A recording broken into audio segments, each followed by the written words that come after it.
As a wise man once said, keep my team's name out your mother.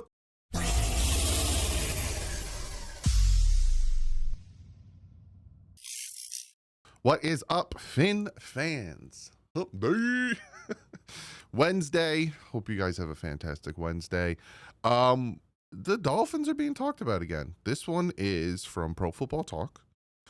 I haven't watched the video yet. I kind of saw the start of it. The title of the video is Miami Dolphins are stuck under Stephen Ross's ownership. Now, I'm assuming they mean stuck as in they can't get better. Like they're stuck, not stuck with Stephen Ross. We will see. I'm going to react to this. Again, I haven't watched this. You're not going to watch it. You're going to hear it. I don't feel it like being copyright claimed. So we're going to react to it together. Reaction. Let's see. Do I have trivia for you today? Today is the 9th. I'm going to see my cardiologist today for my heart. I'll let you guys know tomorrow how it went. It's the price of getting older. Trivia for today. Out of what school did Dolphins draft running back Devon Achane? That's an easy one. I'll give you the answer at the end. So here we go. What does Mike Florio have to say about the Dolphins and the ownership? Asante Samuel Sr. on his podcast talking about the fact that there was some sort of interest between the Dolphins and his son, Asante Samuel Jr. Jr. is a free agent, still unsigned. Asante Sr. made the comment that there's no leadership in the Dolphins organization. And that caught my eye because it goes back to one of the biggest criticisms I've had of the Dolphins under Stephen Ross. And it dovetails with what has become a fairly common take in these parts, that as a fan of a team, you're stuck with ownership. Jed York said it several years ago after they fired Jim Harbaugh, then Jim Tom Sula, then Chip Kelly, boom, boom, boom, one year after another. You don't dismiss ownership. No, sometimes you'd like to. The only problem is it's like the Wizard of Oz. You drop a house on the Wicked Witch of the East, there is a chance the Wicked Witch of the West is going to be even worse. So, this is the first minute, and I am not against what Mike Florio is talking about. I like Stephen Ross, and obviously I'll go more into this as we listen to more of this video. I like Stephen Ross. Stephen Ross, as much as us Dolphin fans sit here, and obviously he hasn't been the owner for the past 2 decades that we still haven't won a playoff game.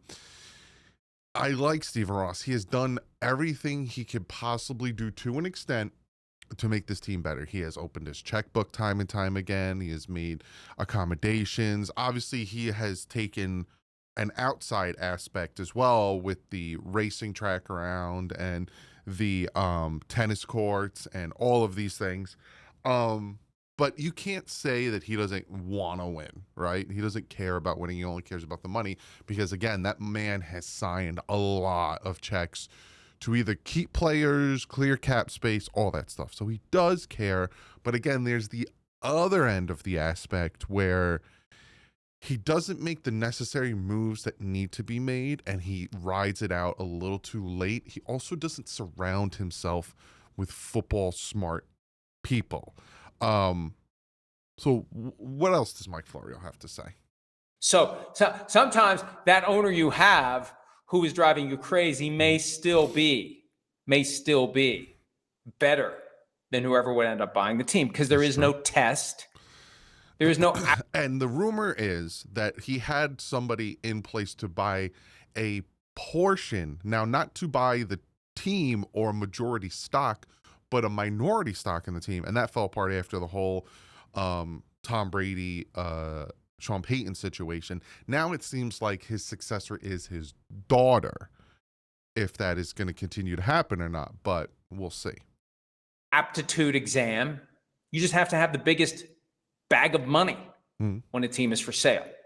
So I say all that because Stephen Ross, because he lives and works in New York, he's an absentee landlord of the Miami Dolphins. It has led to dysfunction.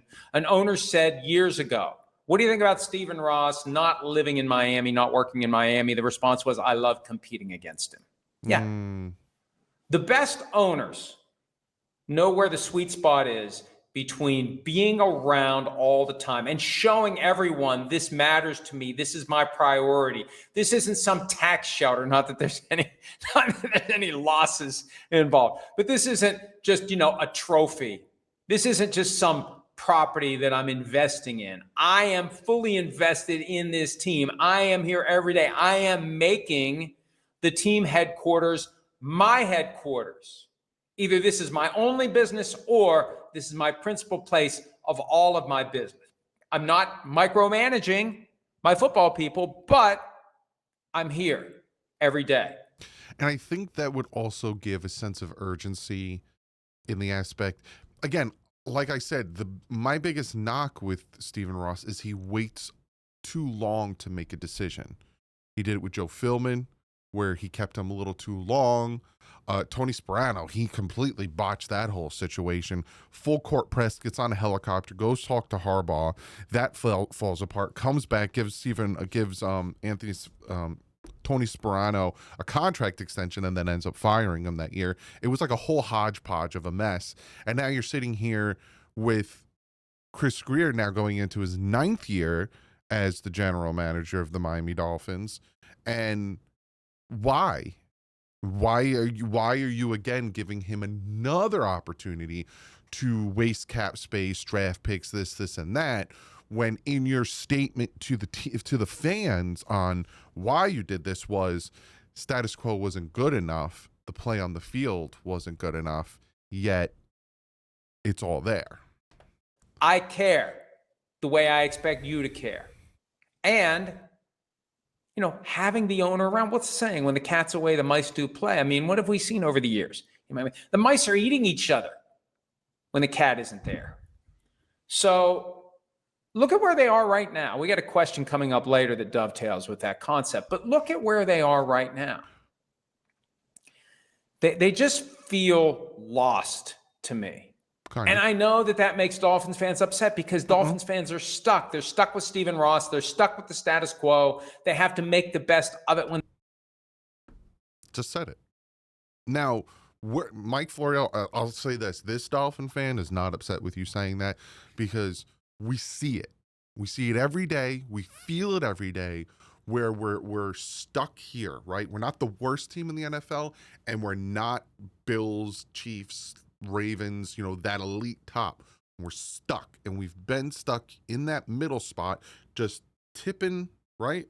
We'll get like the 10th pick, and then we'll get the 22nd pick, and then we'll get like the 14th pick, and then we'll get the 21st pick, and we're stuck in that mediocrity. And the team is 0-0, and they can plausibly persuade themselves to think that this year is going to be the year for the first time since 2000 that they win a playoff game. Was it 2000 or was it 99? 2000. I can't remember. Most can't remember. It was a long friggin' time ago. So delude yourself if you must as you anticipate the start of football season. I'm not going to try to yuck someone's yum as it relates to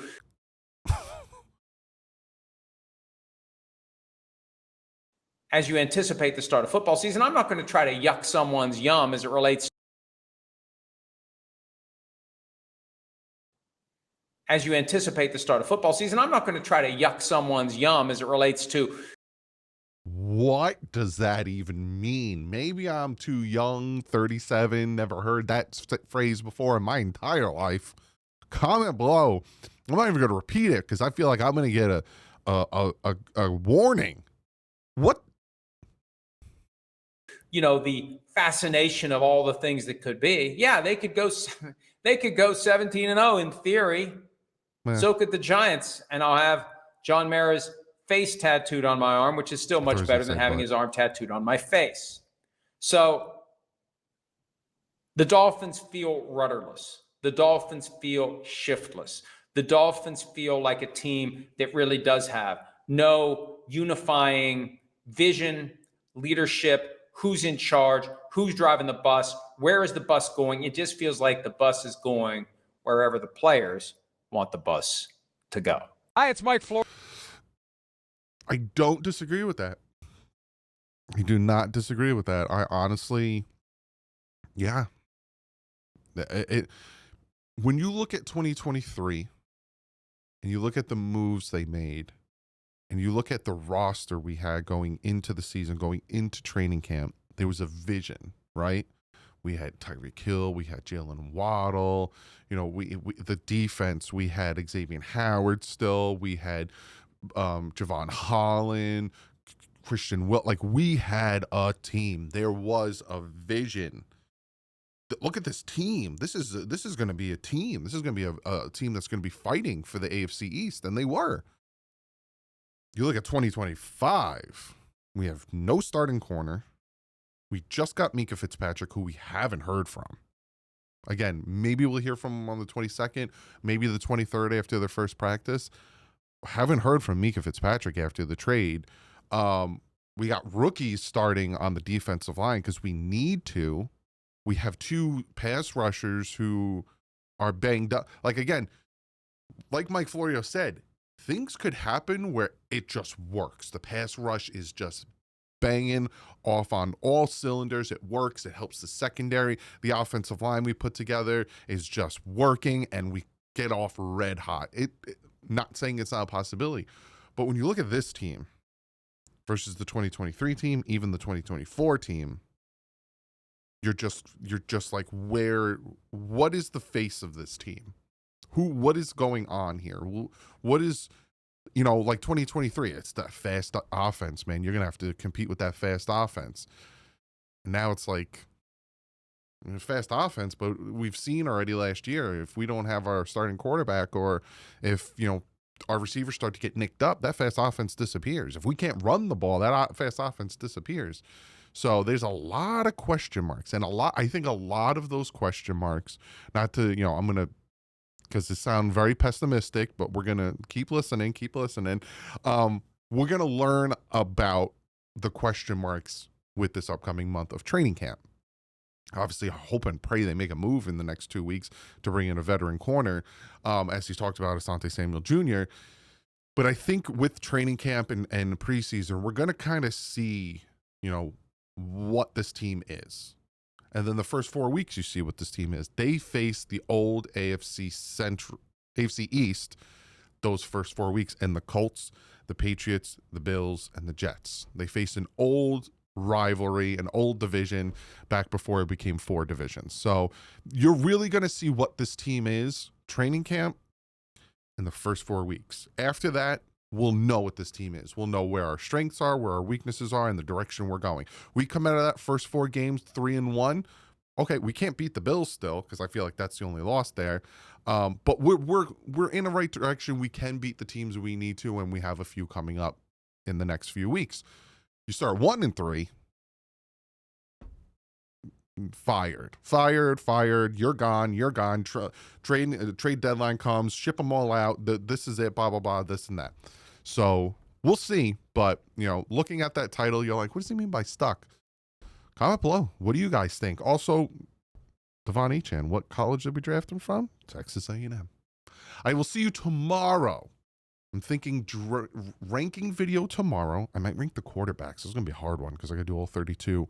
Or I'm going to react to another video of, I think it's Adam, what's his name?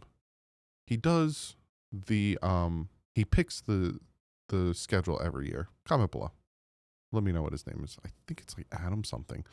Adam Rank, I think it is. He picks the Dolphins whole schedule. Maybe I'll react to that tomorrow. But you're getting a video tomorrow, and then we're talking linebackers on Friday.